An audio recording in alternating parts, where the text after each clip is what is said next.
नमस्कार छात्रों, एक और धमाकेदार वीडियो में आप सभी का स्वागत है। आज की ये वीडियो हमारी कक्षा छठवीं के लिए विषय गणित अर्धवार्षिक पेपर को लेकर होने वाली है।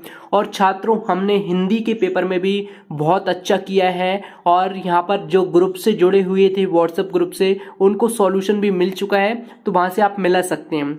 तो जो ग्रुप की लिंक है वीडियो को डिस्क्रिप्शन में मिल जाएगी, तो वहाँ से आप एक बार देख लेना। और छात्रों, यहाँ पर हम इस क्वेश्चन पेपर के सभी प्रश्नों के आंसर जानने वाले हैं। तो अगर आप भी कक्षा 6 में पढ़ते हैं और विषय गणित का पेपर देने वाले हैं तो वीडियो को लास्ट तक पूरा देख के जाएं, क्योंकि ये पूरा 60 नंबर का पेपर है। थोड़ा सा आपको कठिन जरूर लगेगा, लेकिन इस वीडियो को देखने के बाद में आपको कठिन नहीं लगेगा। इसमें सभी प्रश्नों के आंसर हम देखने वाले हैं। तो चलिए बिना किसी टाइम गवाए शुरू करते हैं, सभी प्रश्नों के आंसर हम जान लेते हैं।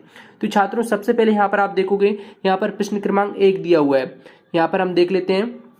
प्रश्न क्रमांक 1 है जिसमें क्या है, संख्या 7,94,504। तो यहाँ पर इस संख्या में हमें ढूंढना है कि 7,94,504 कौन सी है। तो हम यहाँ पर देखेंगे 7,94,000। 94 यहाँ पर है ही नहीं है, इसमें भी 94 देख लेते हैं हम। 94 कहाँ पर है, यहाँ पर भी, हाँ 7,94,504 हमें देखना है। तो यहाँ पर ये डी वाला ऑप्शन बिल्कुल सही है। ऑप्शन नंबर डी वाला बिल्कुल सही है। 94,504 हमें देखना था, तो 504 इसमें है।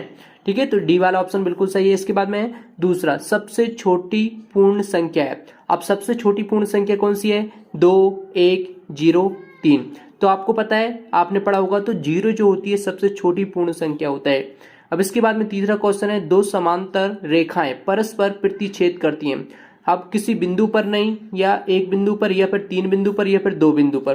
तो बताइए कहां पर प्रतिच्छेद करती हैं। तो यहां पर इसका आंसर हो जाएगा किसी बिंदु पर नहीं, यानी कि किसी बिंदु पर नहीं। यहाँ पर ऑप्शन नंबर ए वाला बिल्कुल करेक्ट हो जाएगा। इसके बाद में चौथा देख लेते हैं। चौथा प्रश्न है, एक विषमबाहु त्रिभुज में होते हैं दो भुजाएं बराबर, दो कोण बराबर होते हैं, सभी भुजाएं बराबर होती हैं, सभी भुजाएं भिन्न होती हैं। तो इसका सही आंसर होगा सभी भुजाएं जो होती हैं वो भिन्न होती हैं। कैसी, सभी भुजाएं। तो यहाँ पर चौथे वाले में क्या होगा, चौथे वाले में सभी भुजाएं कैसी होती हैं, भिन्न होती हैं। तो यहाँ पर सभी भुजाएं भिन्न, ऑप्शन नंबर डी बिल्कुल करेक्ट आंसर रहेगा। और छात्रों, हाँ, अगर आपने अभी तक इस वीडियो को लाइक नहीं किया है तो जल्दी से लाइक कर दें। पूरे 1000 लाइक का टारगेट है, आपको ये कंप्लीट करना पड़ेंगे। और साथ में इसके अलावा यहाँ पर इस चैनल को अगर आपने सब्सक्राइब नहीं किया है तो आने वाली वीडियो को प्राप्त करने के लिए यहाँ पर सब्सक्राइब कर लीजिए। जल्दी से करिए सब्सक्राइब, जल्दी से सब्सक्राइब कर दीजिए, बिल्कुल फ्री है। और इसके बाद में चलते हैं हम नेक्स्ट क्वेश्चन की तरफ। 5वां क्वेश्चन है, 1 और 2 के बीच स्थित पूर्णांकों की संख्या है। तो यहाँ पर 1 और 2 के बीच यहाँ पर पूर्णांकों की संख्या है, तो 0, 1, 2, 3। तो इसका सही आंसर है 2, बिल्कुल करेक्ट आंसर रहेगा। इस प्रकार से हमने ये सभी बहुविकल्पी प्रश्न कर लिए। अब हम जो है, यानी कि ऑब्जेक्टिव टाइप के क्वेश्चन हमने सॉल्व कर लिए। अब हम सॉल्व करने वाले हैं कौन से प्रश्न, यहाँ पर देख सकते हैं प्रश्न क्रमांक 6वां, जो कि रिक्त स्थान सॉल्व करने वाले हैं। 6 से लेकर 10 तक ये प्रश्न हैं। तो वह कोण जिसका माप एक समकोण के माप से अधिक होता है। तो यहाँ पर क्या होता है ये आपको बताना है। 6वीं का आंसर होगा अधिक कोण होता है। तो इसमें आपको क्या बनना है, अधिक कोण। अधिक कोण कैसे लिखते हैं, अधिक तो आपको लिखना ही आता होगा, अधिक। इसके बाद में कोण भी आपको लिखना आता होगा, कोण ऐसे लिख देते हैं। ठीक है, तो कोण आपको ऐसे लिख देना। ठीक है, कोण लिखने के बाद में इसके बाद में 7वां है, वह संख्या जिसकी केवल 2 गुणनखंड हो एक कहलाती है। अब क्या कहलाती है, 2 गुणनखंड कहलाती है। तो यहाँ पर यानी कि 7वें का होगा अभाज्य, अभाज्य गुणनखंड कहलाती है। तो इसमें 7वें में क्या आएगा, अभाज्य आपको करना है, अभाज्य गुणनखंड हो जाएगा इसका। ठीक है, अभाज्य गुणनखंड। इसके बाद में 8वां देख लेते हैं, सबसे छोटी सम संख्या है। अब सबसे छोटी सम संख्या कौन सी होती है छात्रों, तो इसका क्या होगा बताइए। सबसे छोटी जो संख्या होती है वो होती है 2। तो 2 इसका बिल्कुल करेक्ट आंसर रहेगा। इसके बाद में देख लेते हैं 9वां, यदि 2 कोणों के मापों का योग समकोण के माप के बराबर है तो प्रत्येक कोण होता है। बताइए प्रत्येक कोण कैसे होता है, प्रत्येक अधिक कोण होता है। क्या होता है, प्रत्येक अधिक कोण होता है। ठीक है, ये आपको करना है। इसके बाद में अगला क्वेश्चन देख लेते हैं। अगला क्वेश्चन है हमारा 10वां। अब एक विषमबाहु त्रिभुज में होते हैं, सभी भुजाएं कैसी होती हैं, सभी भुजाएं भिन्न। तो यहाँ पर ये आपको करना है, एक विषमबाहु त्रिभुज में होते हैं सभी भुजाएं भिन्न।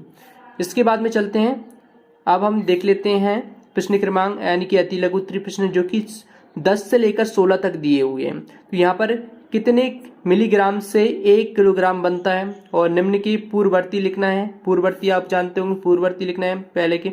और इसके बाद में है प्रश्न क्रमांक 13, अभाज्य संख्याओं की ऐसे 3 युग्म लिखिए जिनका अंतर 2 हो। और इसके बाद में 8, 10 और 12 से विभाज्य 3 अंकों की सबसे बड़ी संख्या ज्ञात कीजिए। रेखाखंड की तुलना केवल देखकर करने से क्या हानि है।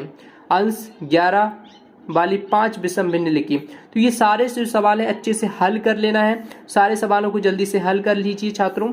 और यहाँ पर आप देख लीजिए, ये सारे सवाल आप नोट कर लीजिए, वीडियो को रोक कर लिख सकते हैं और अभी से इन सभी सवालों की प्रैक्टिस कर लीजिए।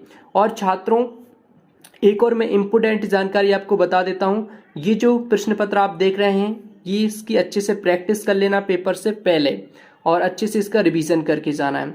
और इसके अलावा छात्रों, आपकी तैयारी बहुत अच्छी चल रही होगी, आपने अच्छे से तैयारी करी होगी और हमें उम्मीद है कि आपको ये वीडियो भी पसंद आई होगी। लेकिन इस बात को ध्यान में रखना, आप ये ना सोचें कि ये जो है प्रश्न पत्र यही आएगा, ये नहीं, इसके ही जैसा प्रश्न पत्र आएगा। लेकिन ये क्या है, ये आपके अभ्यास के लिए है, क्योंकि हमें पेपर देने से पहले उसका अभ्यास करना बहुत जरूरी है। पेपर कैसा आता है, इसलिए ये जो प्रश्न पत्र है वो अभ्यास हेतु बनाया गया है आपकी परीक्षा की बेहतर तैयारी के लिए।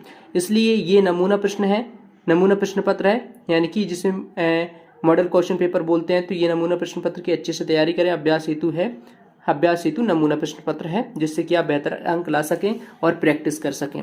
तो जल्दी से प्रैक्टिस कर लीजिए, अगला जो पेपर आपका मैथ का ही होने वाला है। और वीडियो देखने के लिए धन्यवाद। मिलते हैं नेक्स्ट वीडियो में, जल्दी से अपने दोस्तों को शेयर कर दो।